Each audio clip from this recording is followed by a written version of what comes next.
좋으신 하나님이 주시는 은총과 또 평화가 사랑하는 여러분들과 함께 하시기를 빕니다.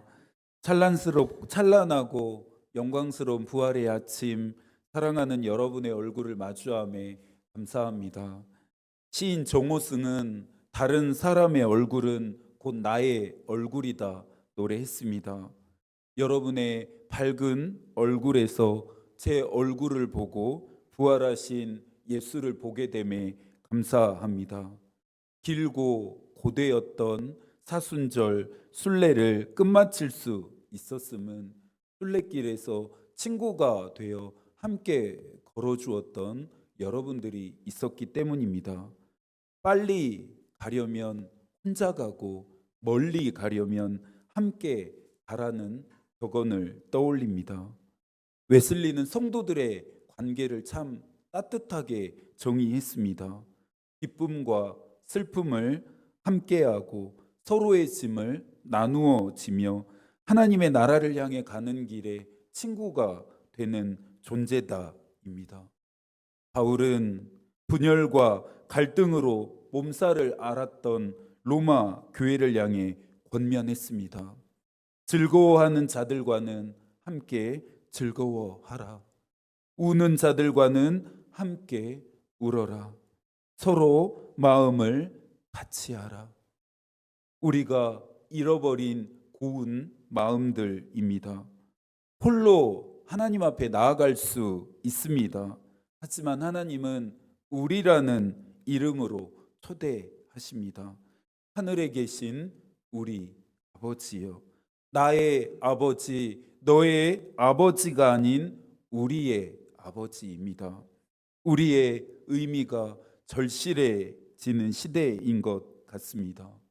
세계는 너와 나, 힘 있는 자와 힘없는 자, 많이 가진 자와 많은 것이 없는 자 등으로 분열하고 있습니다.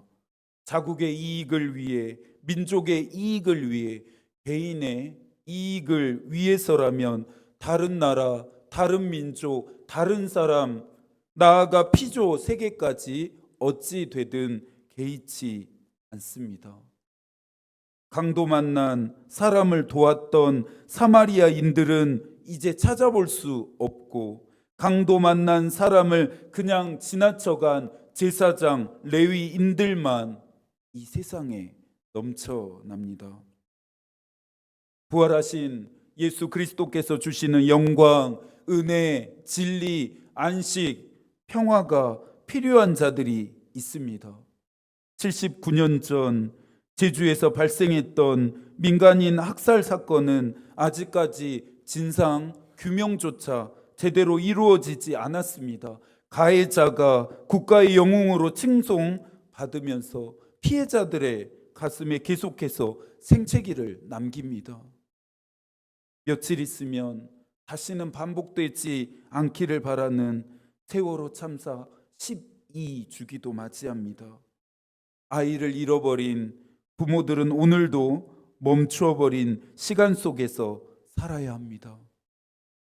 생명보다 이익을 우선하는 기업들의 비윤리적 경영 방식은 지속적으로 누군가의 사랑하는 가족의 목숨을 빼앗아 합니다.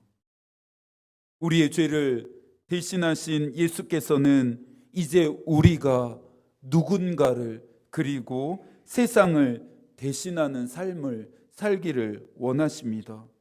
나의 부활이 아닌 우리의 부활이 되기를 바라십니다.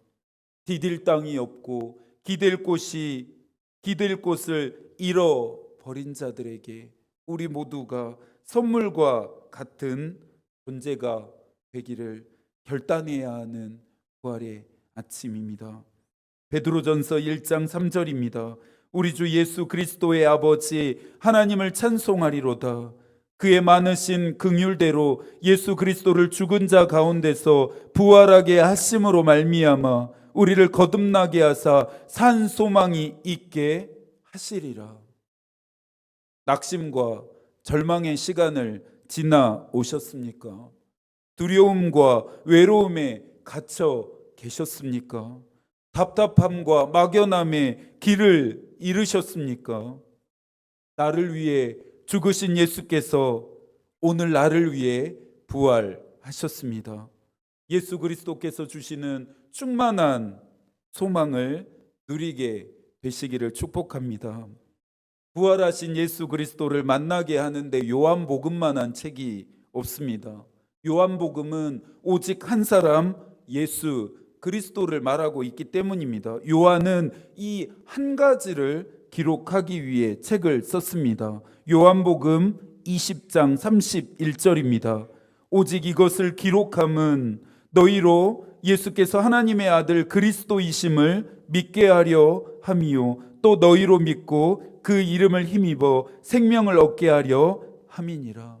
지난 사순절 순례의 목적도 예수 그리스도와의 만남이고 그분이 주시는 영생을 얻음이었습니다. 이것은 여러분의 순례를 평가하는 지표이기도 합니다. 예수 그리스도와 만나지 못했고 영원한 생명을 누리지 못했다면 헛되고 헛된 걸음입니다. 가룟 유다에게 말씀하셨던 것처럼 차라리 순례를 출발하지 않았음이 더 나을 뻔했습니다. 요한은 생명의 빛이 비추지만 깨닫지 못하는 사람들이 있고 말씀이신 예수 그리스도가 오셨지만 영접하지 않는 사람들이 있다 말합니다. 오랜 시간 믿음 생활을 한다고 진리를 깨달을 수 있는 것이 아닙니다. 주일에 예배당에 나와 예배를 드린다고 해서 예수 그리스도를 만나는 것이 아닙니다. 바울도 깨닫지 못하고 영접하지 않는 자들을 향해 믿음도 헛되고 여전히 죄의 가운데 있을 것이다 경고합니다. 예수께서 수가에서 만난 여자 이야기를 들을 때마다 은혜가 되고 울림이 되고 도전이 됩니다. 여자는 예수 그리스도를 만남으로 영원히 해결되지 않을 것 같은 목마름이 해결되었습니다. 대부분 여자가 결론적으로 받은 은혜에 주목하는데요. 이 은혜는 이미 시작되고 있었습니다. 3절과 4절을 한 번 더 읽겠습니다.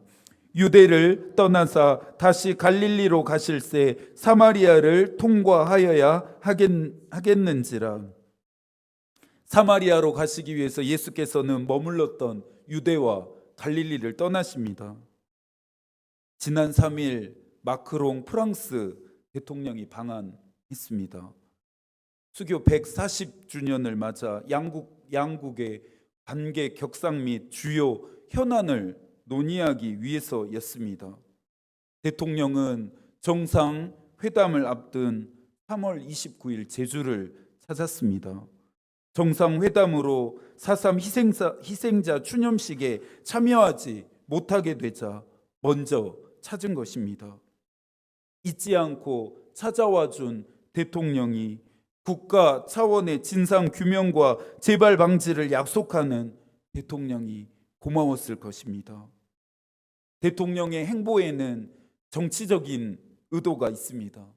어떤 장소를 방문한 다음은 그 장소가 국가의 정책 또는 현안과 긴밀하게 연결돼 있음을 시사합니다.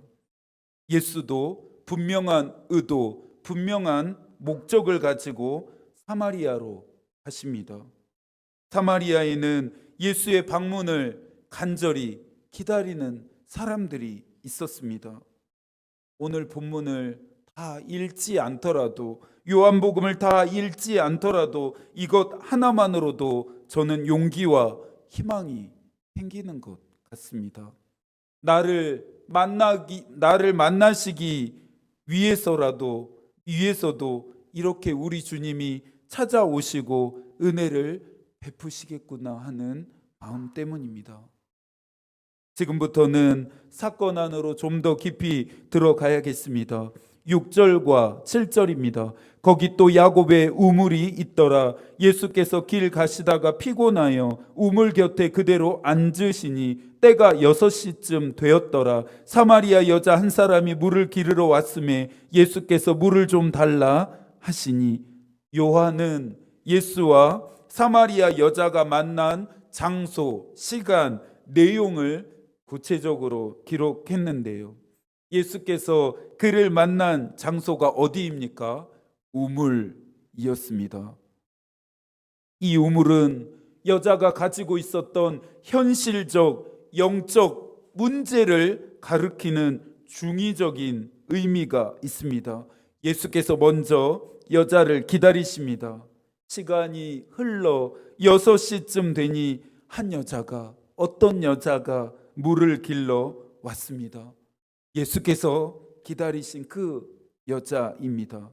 이때가 6시였는데요. 지금의 정오인 12시입니다. 한낮에 이제 날씨가 따뜻함을 넘어 조금씩 더워짐도 느끼게 되는데요. 고대 근동에서 12시는 가장 뜨거운 시간입니다. 이 시간에 사람들은 외부 활동을 자제합니다. 그래서 보통 여자들은 아침과 저녁 서늘한 시간에 물을 기르면서 서로 교제했습니다. 우리나라 여자들이 빨래터에 모인 것처럼 우물은 당시에 여자들의 친교 장소였습니다. 외부 활동을 자제해야 할 정도로 뜨거운 시간이고 아무도 없을 이 시간대에 사마리아 여자가 우물을 찾은 이유는 아마도 사람들의 눈을 피하고 싶었기 때문일 것입니다. 하지만 그곳에 예수께서 계십니다. 물을 좀 달라. 예수께서 여자에게 말을 건네십니다. 이 한마디는 당시 율법과 전통의 위반이었습니다. 유대인들은 사마리아 사람들과 상종하는 것을 금기시했고 더군다나 외부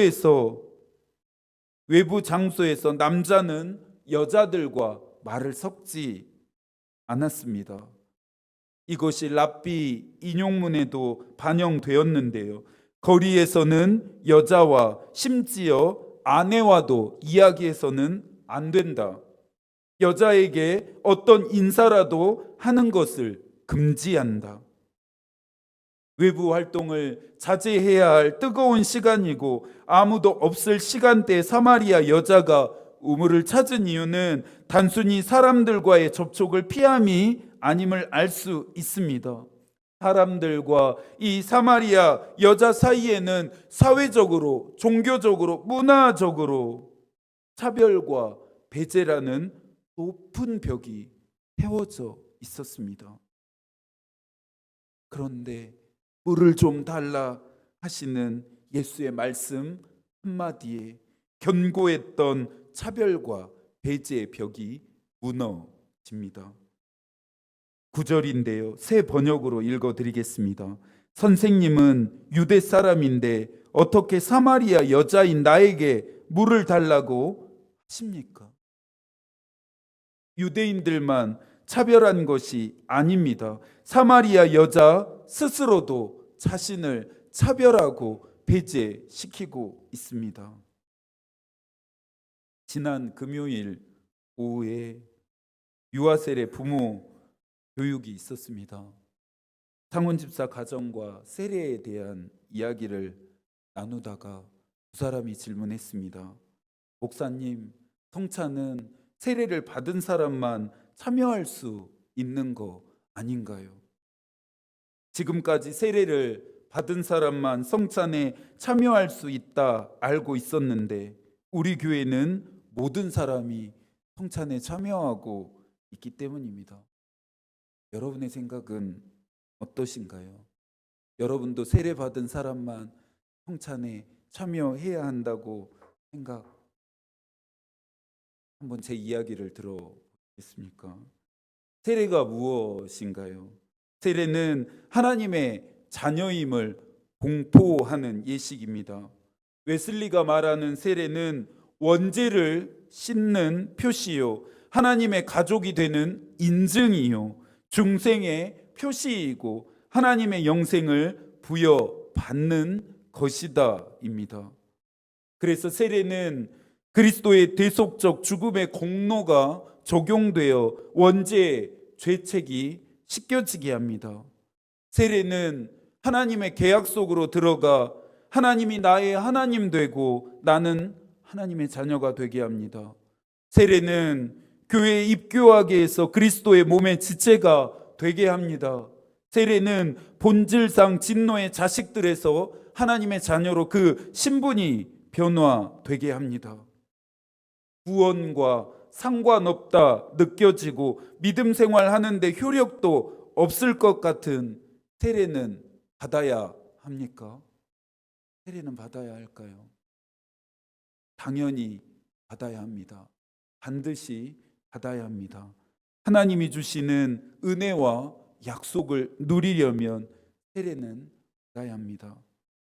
보편적으로 한국 교회는 세례를 받은 사람만 성찬에 참여하게 합니다. 언젠가부터 저는 질문했습니다. 예수님이라면 어떻게 하셨을까? 우리 주님이라면 어떻게 하셨을까? 예수께서 오늘 이 자리에서 성찬을 베푸신다면 세례를 받은 사람과 그렇지 못한 사람을 구분해서 초대하실까? 죄인들의 집에 들어가 함께 식사하시고 병든 자들의 몸에 손을 대시며 세리와 창녀와 어린아이와 이방인들에게 먼저 찾아가셔서 친구가 되셨던 예수께서 그렇게 하셨을까 생각합니다. 아닐 거야. 저는 아니라고 생각합니다. 내가 믿는 은혜와 긍휼과 자비가 많으신 주님은 그리하지 않을 것입니다. 만약 그랬다면 예수께서 사마리아에 오시지도 않았고 여자를 만나지도 않으셨을 테니까요. 만약 그랬다면 예수께서 나에게 찾아오지도 않으셨고 나에게도 은혜를 베풀지 않으셨을 테니까요. 목사님만의 생각 아닐까요? 아시겠습니까? 오래전 웨슬리도 같은 고민을 했던 것 같습니다. 웨슬리는 세례 교인만이 아니라 모든 교인이 세례를 받아야 한다 말합니다. 하나님의 은혜가 더해지길 갈망하는 사람은 누구든지 성찬에 참여하는 중에 그것을 기다려야 합니다. 이것은 우리에게 주어진 명령이기 때문이다. 웨슬리는 말합니다. 그러면서 계속해서 말합니다. 이 명령은 믿는 중에 평화와 기쁨으로 이미 충만한 모든 사람에게 그리고 우리의 죄를 생각하면 너무나 커서 그 죄짐을 도저히 견딜 수 없습니다라고 진실하게 고백하는 모든 사람에게 주어지는 명령이다. 웨슬리는 성찬의 참여가 선택이 아닌 의무이자 명령으로 이해했습니다. 성찬을 보이는 말씀으로 이해하며 성찬은 설교와 동일한 은혜를 받는 수단이 된다는 것입니다. 세례 받은 자만 성찬에 참여해도 상관없습니다. 하지만 저는 모든 사람을 주의 만찬으로 초대하고 싶습니다. 웨슬리가 올더 스케이트 거리에서 회심을 경험한 것처럼 한 번의 성찬이, 오늘의 성찬이 누군가에게는 뜨거운 회심의 사건이 일어나게 하지 않을까요? 그렇다면 목사님, 세례를 받을 이유가 더욱 없어지네요 라고 질문하시겠습니까? 집을 나갔던 동생을 대하는 형의 마음이 아니라 아버지의 마음으로 이해하신다면 답을 찾을 수 있습니다. 부활의 은총은 우리에게만 주시는 것이 아니죠.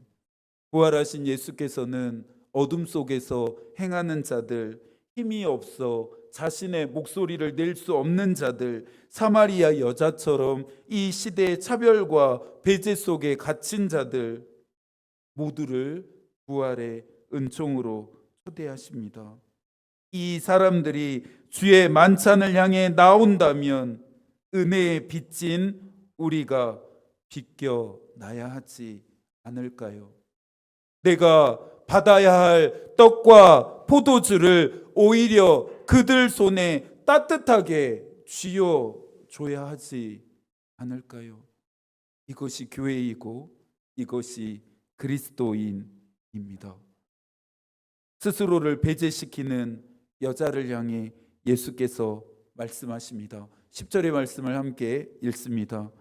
예수께서 대답하여 이르시되 내가 만일 하나님의 선물과 또 내게 물 좀 달라 하는 이가 누구인 줄 알았더라면 내가 그에게 구하였을 것이요 그가 생수를 내게 주었으리라. 누구인 줄 알았더라면. 여러분은 예수가 누구인 줄 알고 계십니까? 사순절 순례를 통해 예수가 누구이신지를 여러분 깨달으셨습니까? 누구인 줄 알았더라면, 처음부터 누구도 차별하지 않으시고 누구에게든지 은혜를 베푸시는 예수인 줄 알았더라면 여자가 어떻게 반응했을지 궁금해집니다. 가까이 우물은 있었지만 여자는 언제나 목이 말랐습니다. 매일 우물을 찾았지만 여자의 목마름은 도무지 해결되지 않았습니다. 여자를 지독하게 괴롭힌 것은 뜨거운 날씨, 따가운 시선이 아니었습니다. 14절입니다. 내가 주는 물을 마시는 자는 영원히 목마르지 아니하리니 내가 주는 물은 그 속에서 영생하도록 솟아나는 샘물이 되리라.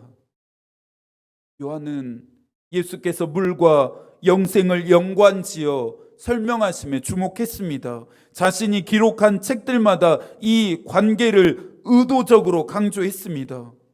영생하도록 솟아나는 샘물, 영생하도록 솟아나는 샘물. 그동안 여자가 애타게 찾고 싶어 헤매었던 우물입니다. 정말로 길러보고 싶은 물입니다.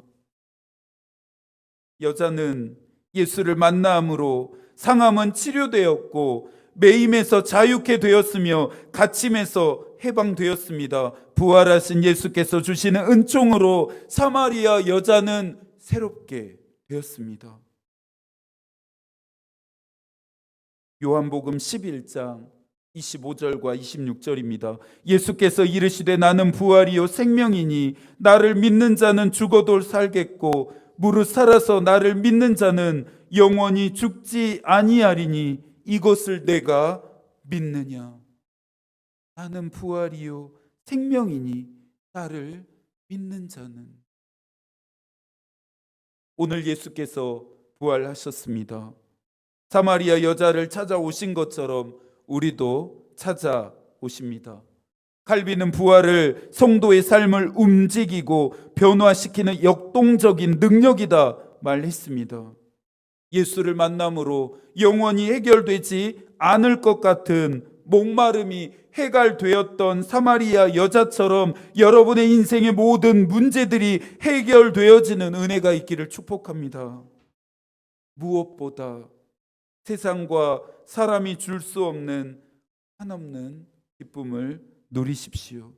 우리 주 예수 그리스도로 말미암아 승리를 주시는 하나님께 감사하십시오. 그리스도의 고난이 나의 고난된 것처럼 그리스도의 부활이 나의 것이 되게 하십시오. 부활의 기쁨을 누리고 전하는 이 한 주의 삶이 되기를 소망하며 하나님의 마음이 우리의 기도가 되고 하나님의 뜻이 우리의 길이 되기를 빕니다. 아멘.